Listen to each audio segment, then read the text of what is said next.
It's recording. Hello, and welcome to Homer for August 3rd. Is that correct? Sunday, August 3rd, 2025. I'm lost in the mountains. Just kidding.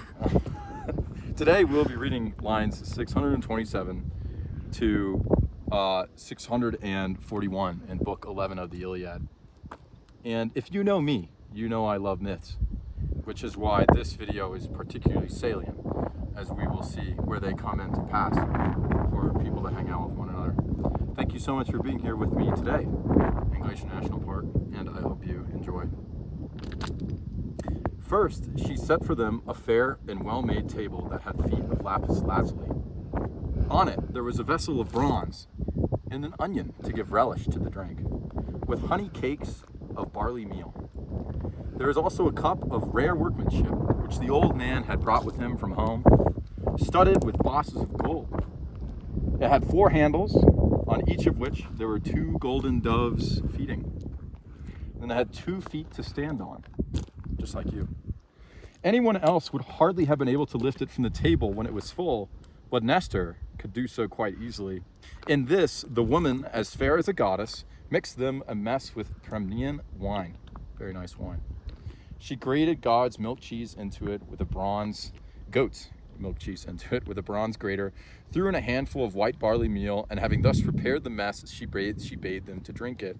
When they had done so and had thus quenched their thirst, they fell talking with one another. And at this moment, Patroclus appeared at the door. Now, let's do the Greek.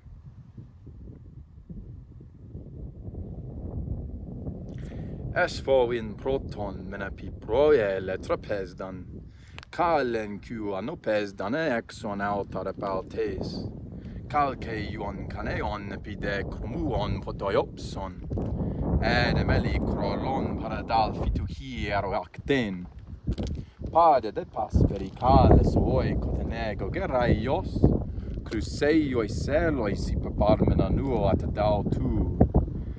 Tessarasandoia te peleare sampi se caston, cruseia nematon to duo du popus menesesan, allos men mogeon mopokie nisaske trapezdes, pleion heon nestor oregon, dogeron amogeti aeren, entras ficu que segune equia desin, oinoi pramneioi epidaige ion kneturon, Knesti kalkei epidalfitelau kepalune, pienemenai de galausene per oplise kukeio.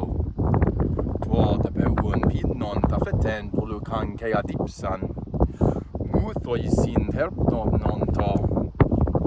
terponto pasalellus enepontes, patroklos tetures in afistato isoteos fos.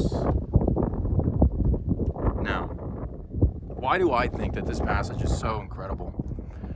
Why did I hike for 3 hours in order to recite it on top of a mountain in the middle of northwestern Montana?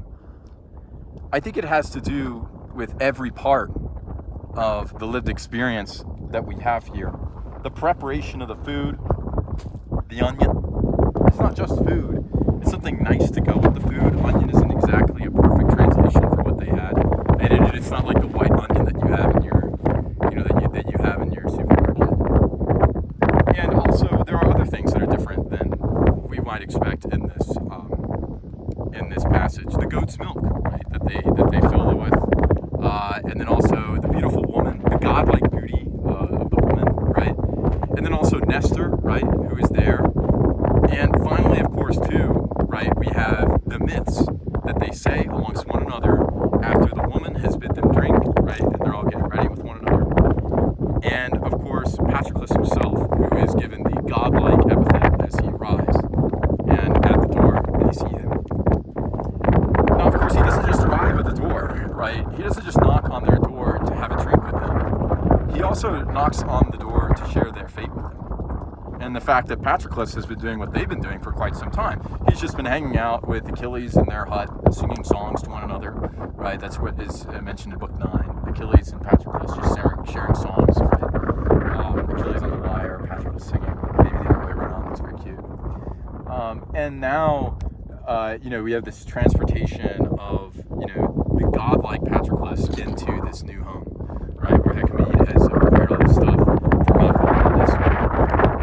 And while God is sort of a miniaturization of the plot of the rest of the Iliad, in that not only is Patroclus going to help Malcolm with his wound, right, but pretty soon he's going to help Nestor and all the rest of the Achaeans with the project of stemming off the Trojans and taking Troy, and he will pay very dearly for this attempt at help.